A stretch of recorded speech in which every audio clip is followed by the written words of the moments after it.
Assalamualaikum warahmatullahi wabarakatuh.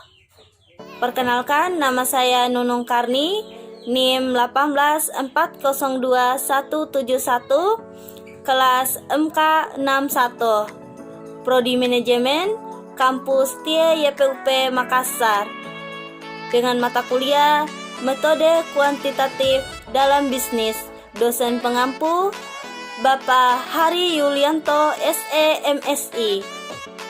Saya akan menjelaskan tentang materi teori pengambilan keputusan. Baik, ini ulasannya. Keputusan merupakan suatu pemecahan masalah sebagai suatu hukum, situasi yang dilakukan melalui pemilihan satu alternatif dari beberapa alternatif. Nah, selanjutnya, apa sih itu pengambilan keputusan?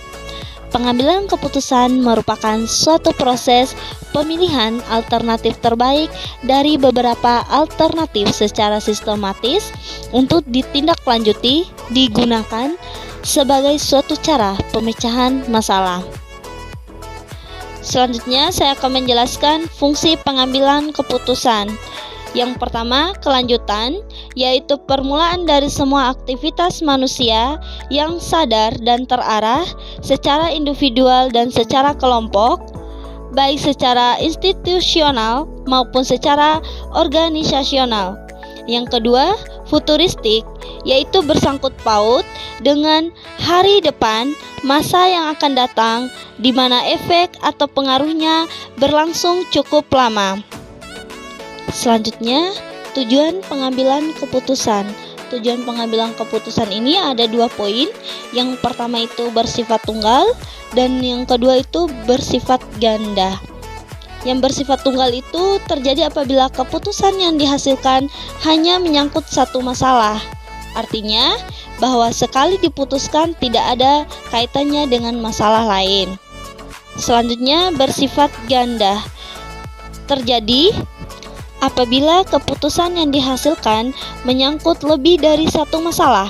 Artinya, keputusan yang diambil sekaligus memecahkan 2 atau lebih masalah yang bersifat kontradiktif atau bersifat tidak kontradiktif.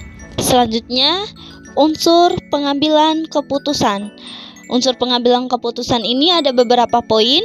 Yang pertama, tujuan dari pengambilan keputusan.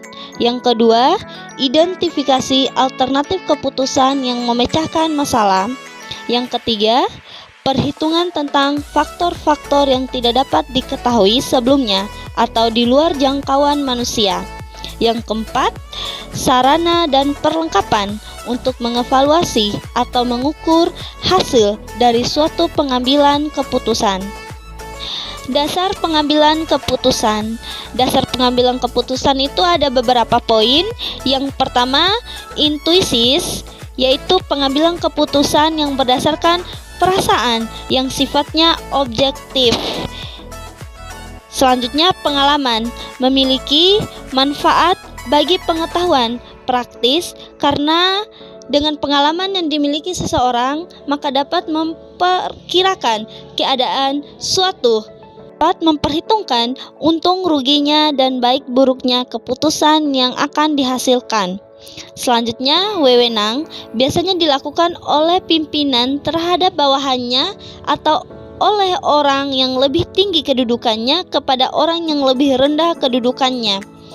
Selanjutnya, fakta. Berdasarkan data dan fakta empiris dapat memberikan keputusan yang sehat, solid, dan baik. Rasional. Pada pengambilan keputusan yang berdasarkan rasio, keputusan yang dihasilkan bersifat objektif, logis, lebih transparan dan konsisten untuk memaksimumkan hasil atau nilai dalam batas kendala tertentu sehingga dapat dikatakan mendekati kebenaran atau sesuai dengan apa yang diinginkan. Itulah uraian tentang materi teori pengambilan keputusan dengan mata kuliah metode kuantitatif dalam bisnis. Terima kasih, semoga bermanfaat. Ambil risiko, bermimpi lebih besar, dan berharap besar. Sukses selalu.